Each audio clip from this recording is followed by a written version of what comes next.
Leader of the UKIP Group. My predecessors in the statement this afternoon, I should like to congratulate you on assuming the office of presiding officer. I did, of course, second your opponent, David Ellis-Thomas, and the curse of Hamilton struck again.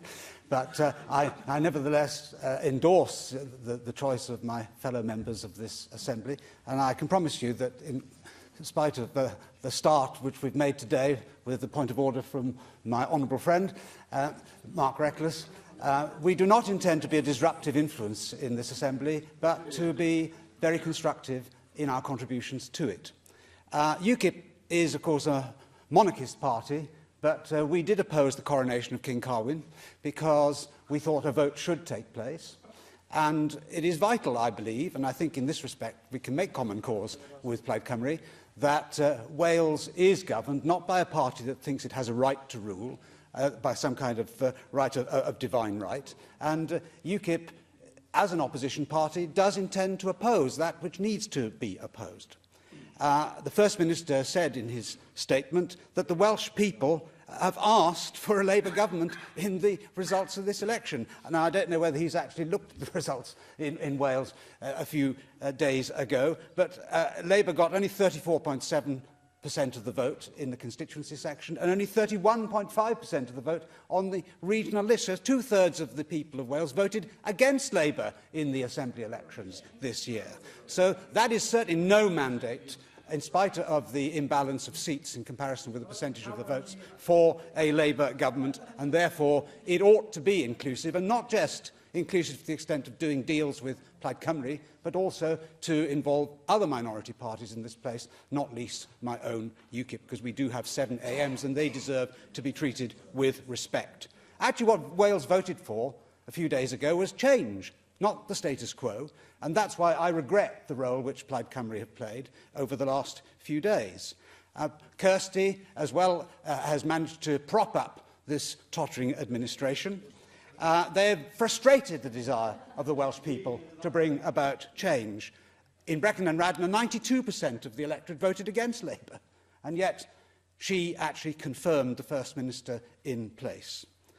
In the Rhondda, there was a stunning result for Leanne Wood, because Leighton Andrews' 63% of the vote in the previous election was converted to 36% of the vote in this election. That was certainly no vote of confidence in the Labour Party, and I'm surprised, therefore, that having had that stunning result in the Rhondda, that she actually betrayed the interests of the voters who put her where she is for that constituency and did the opposite of what they wanted.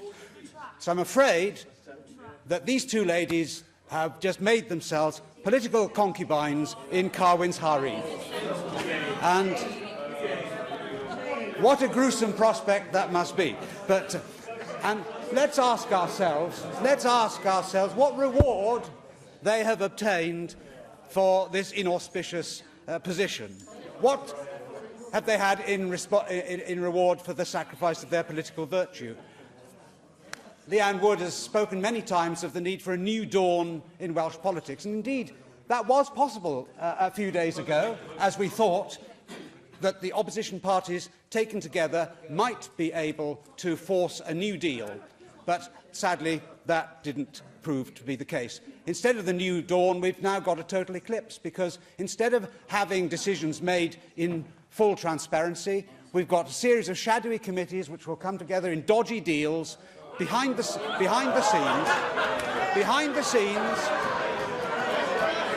This is the way things are going to go.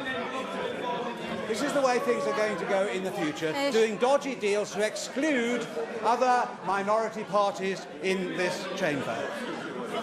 The deal that has been done insofar as... Allow the member to continue his contribution. The deal which has been done insofar as we can divine the details from press releases is the greatest non-event in this country since the millennium bug.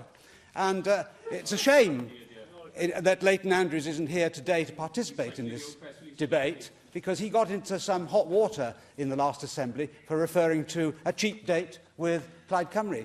And when you look at the list of demands or achievements which Plaid have managed to extort from Labour, then I'm afraid to say that Leanne Wood has proved to be a very cheap date indeed, because the power which she had in her hands, with assistance both from the Conservative group and from the UKIP group, has actually not been used to its full potential, and she could have got so much more from them.